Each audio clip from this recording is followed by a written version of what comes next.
Welcome to another episode of No Cap Sports Talk. I'm Coach Marty. I got my man Matt Edler in the house. Man, how you doing? What's up, man? How's it going? It's going good, man.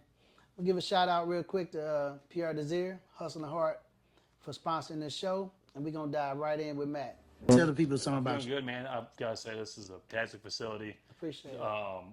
Last time I was in here, it was a baseball facility. Okay. But I walked in here. This is definitely state of the art. Awesome. If I wish I had this whenever I was a kid coming up in sports. Appreciate that, man. So let's let the people know about you. I brought you in. This is the first time I had a race car driver in here, guys. So it's something new to me. I'm interested in learning about it.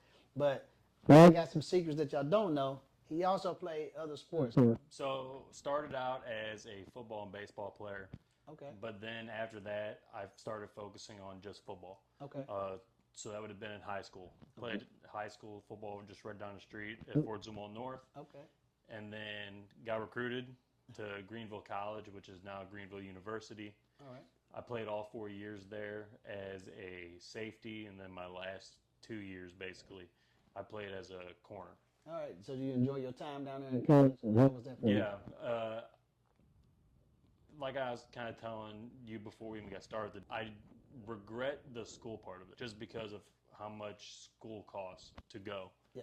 But the one thing I cannot take away is the friendships that I made. Okay. And I've been in 11 weddings Wow. with some of the best guys in the world, and I would never get rid of that.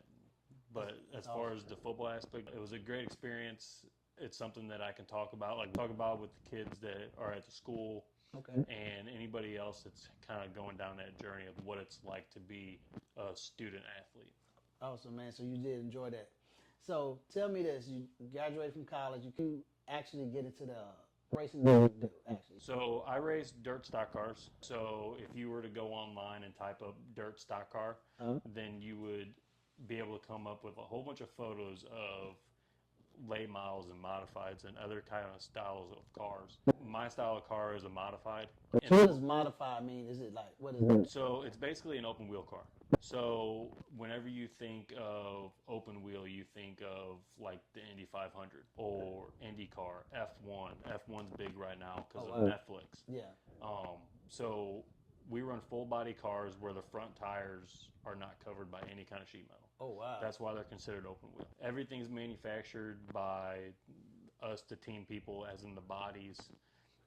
Suspension components, we can buy them, we can outsource them, and also manufacture those ourselves. Yeah, so we can do a lot of things ourselves where, like, you can't just go to like a Walmart and purchase these parts and just put them on your car. So you just can't go to your local and say, give me a pair. So you can, and there's performance shops all over the place that you have to go shop at. Oh, wow. For that stuff too. So how did you get into, tell me about that. What made you interested in doing this dirt stock car racing? So it all started out as my grandpa.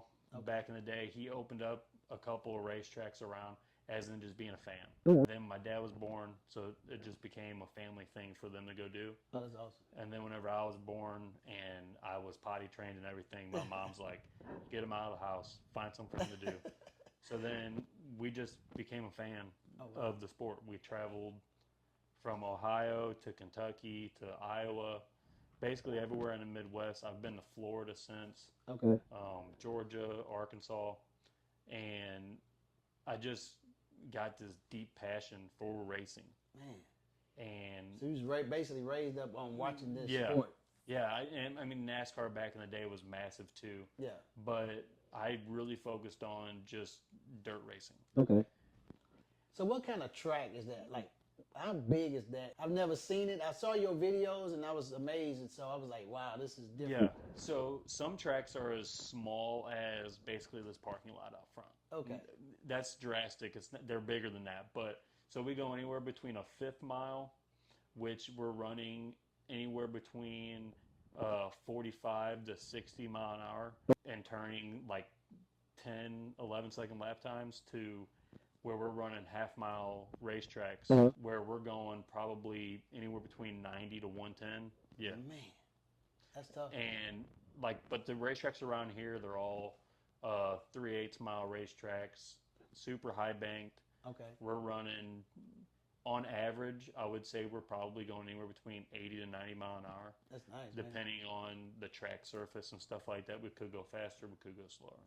So how did you get your first car since you was a fan? How did that come about to get you a car to race, or how did that work? So I met this guy up in Kentucky. He had a car for sale, and the one thing that he posted online is that he would trade for a camper.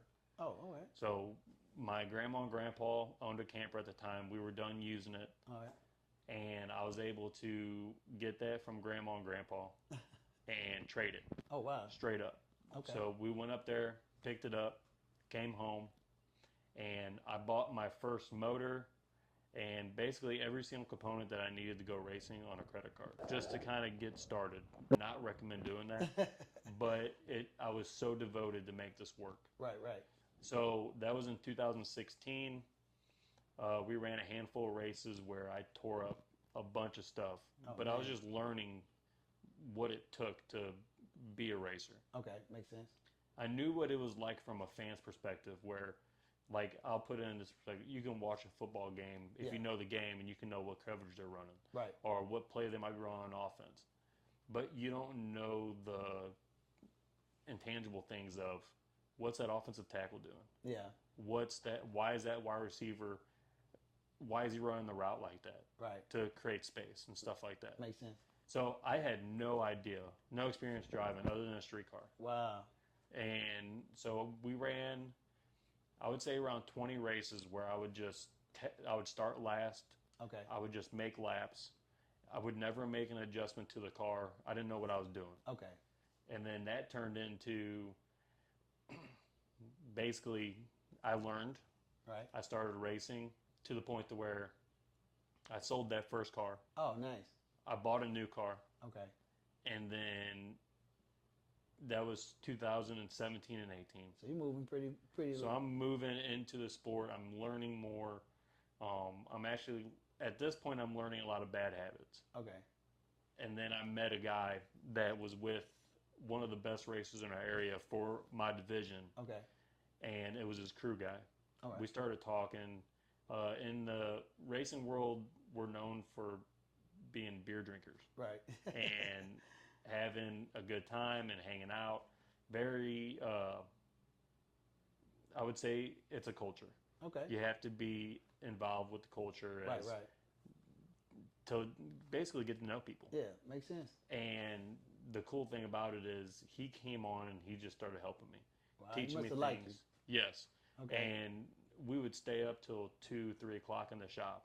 Wow. And just start talking racing and what I can do to be better. So that led into 2019. Okay. And that was definitely the biggest learning curve All right. that I had in racing because I learned what tires can do. I learned what shocks can do. I learned how to set up a race car by myself. Now, instead of sending my car somewhere else to do work and have somebody else teach me from them doing it, Right. now he was telling me what to do Okay. and making me do it. So your grandpa and your father never raced. No, they So never you was raced. the first one to I was actually the race? first one to actually race in the family. Okay. My dad was basically the mechanical guy, Okay. where if I needed anything fixed, Yeah. he was there to fix it. Nice. And then he taught me what I need to do. Our cars are built out of sheet metal. Wow. So whenever you wreck it, my dad was the first person that told me that metal has memory. So what that means is if you were to take a piece of metal and you were to crinkle it up, you can get it back to its original form. It might not be as pretty, but you can get it back to its original form because metal has memory. Man, I never knew that. Same thing with tubing and square tubing, round tubing. Anything that's metal has a memory to itself. Okay. To where the only way that it can get messed up is by putting heat to it. Okay. But so 2019 was a big learning curve year. At the end of the year, I wrecked, totaled that car out. Oh man. And then So was it I was over? done. Okay. I was done. I was going to retire. I was going to call quits. I had at that point, I was like, I won a race. Yeah. I finished second or third in points at basically my favorite racetrack. Oh wow. And I was like, you know what, I won a track championship at another racetrack, Yeah. and I was like, I'm happy. You fulfilled. I was able to do it with my dad, All right. and then after we wrecked the car, I wasn't going to get no money out of it Oh man. unless I pieced it all out, and I didn't want to do that. Right.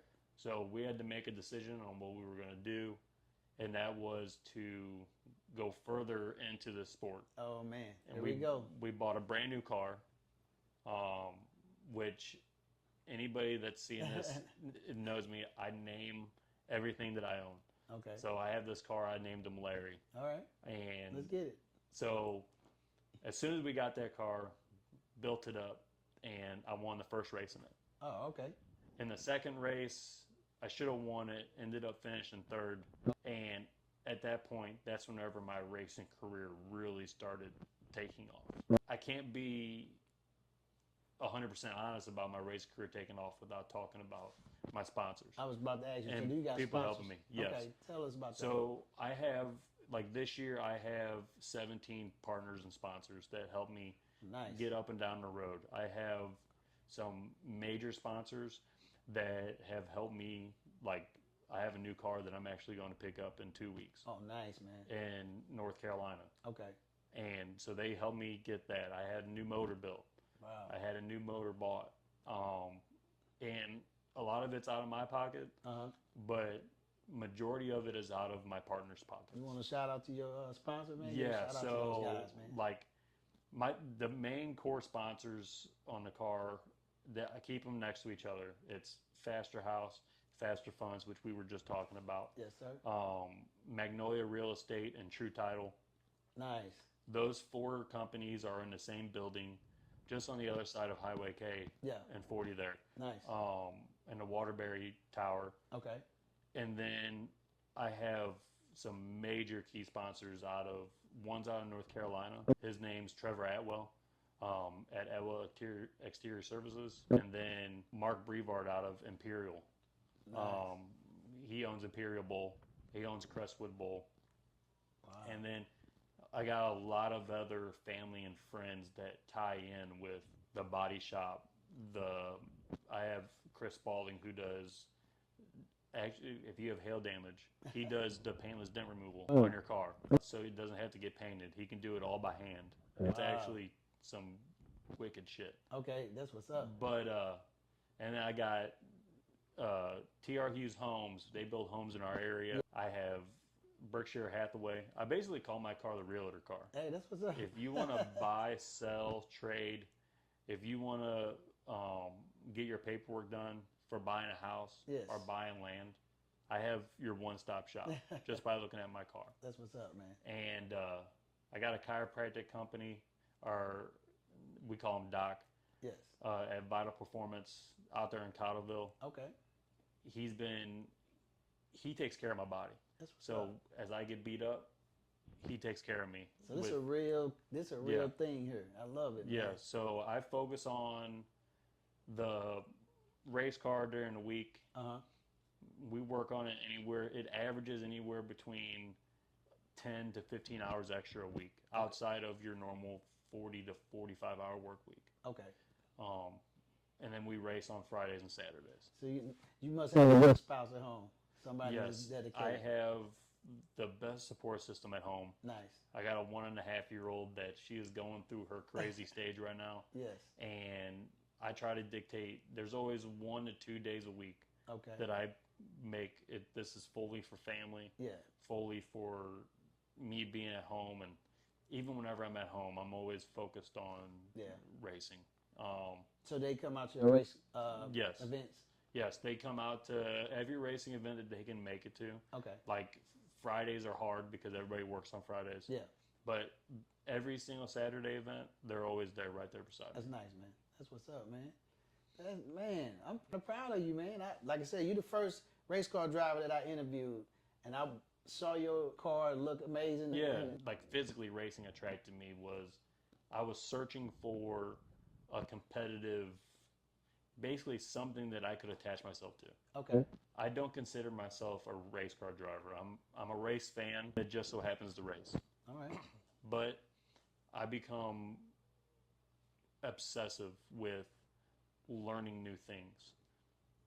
learning what cars do and what you can't do to these cars. Okay. And it takes a lot of trial and error where some days you're good, some days you're bad. I like to consider myself one of the best in the area. Right. But like the past couple of years, there's nothing to show because I got in a car accident. Right. That totaled out my truck and my trailer. Yeah. And then I totaled out the car I'm racing now, but wow. I was able to go get it fixed last year. Okay. So we've had ups and downs. Racing is the most humbling sport I have ever been a part of in my life. Wow. And that's something that it still strives me, like I still strive for success. Yeah. And until one day down the road, whenever I can say, you know what, I'm fulfilled. I don't need to have a competitive side no more. I'm going to continually do this. Well, hopefully, man, you can win and get back to where, competitive. I think you got the drive to go as far as you want to go. And it's going to take some work, man. Anything you do, you're going to have failure first. You know what I mean? And the ones that survive and get to that next level usually just learn, you know what I mean? Yeah. So I think you can be successful, man. Just stick with it. I Yeah. know you. I know how you think. So you're not going to quit till you at least get it, you know what I mean? Yeah, and that's something that, like every year, and I'll put it into like a sports team. Every team has like a goal that they're searching for. Okay. My thing is I have a goal. Okay. But it's a goal that's never going to be obtained. All right. And that is, I could say I want to win every single race. And I can go out there and win every single race in a year. Right. But there's still a goal out there of, like, so every single corner on a race car does different things. Okay. So we always focus on one corner at a time when you're making adjustments. Okay. My goal is to gain enough knowledge to where I know what every single adjustment does, and there's not enough time in the world to ever reach that. To master it. To master it. So Okay. that's my goal. That's what I strive for. I help people from Arkansas to Wisconsin, Florida, Alabama, Illinois, All right. to Kentucky, and that's how I build my knowledge, is from helping people. We see they got a good team with you, man. So all I can say is this. I hope you go as far, you know what I mean? I want to see you be successful and have you back on the show, man. When is your next upcoming race? What you got? So we race on Fridays and Saturdays. This Friday, we are at Brownstown Bullring in Brownstown, Illinois. Okay. They have this thing called the Summer Nationals. They race 28 times in 30 days. My car doesn't. But we'll race for $1,000 this Friday. Okay. And then Saturday, we're in Peevely, Missouri. All right. That's right off Highway 55. Okay. And we'll go down there and we'll be racing for extra money too. All right, man. Well, good luck this weekend, man. And I wish you a lot of success. Hopefully you and your team can do some great things and I can have you back on the show. There's a couple of people I got to thank. One of them is my fiance, Kelsey. Oh, yeah. For being the rock at home while I'm gone I'm doing this podcast. Yes. Appreciate that. Appreciate that, Kelsey. No cap. Yeah, and Tuesdays are normally date nights. I'm going to go home. We're going to go grocery shopping and do everything we need to get done. Yes. But I also got to thank a couple other partners on the car that I did not get to, and that is I have a new car on order at Beak Built Chassis in North Carolina that I'm going out to. Okay. Those guys have become family to me. I appreciate them so much for basically letting me get into one of their cars. I got to thank John Quinn at Penske Racing Shocks. Also, Justin at Hyperco. Okay. They run all my springs. And then there's a guy named Chris Compton out of California that I run a lot of his rear end components to make the car have traction and stuff like that. What's up? Somebody believe in you, bro. Yeah, I have great supporters. I have great family, and I wouldn't be able to do it without them. No, but No cap. I ain't playing with them. No, I ain't playing with them. All of my jeans got bands in them. I knock them out of my head.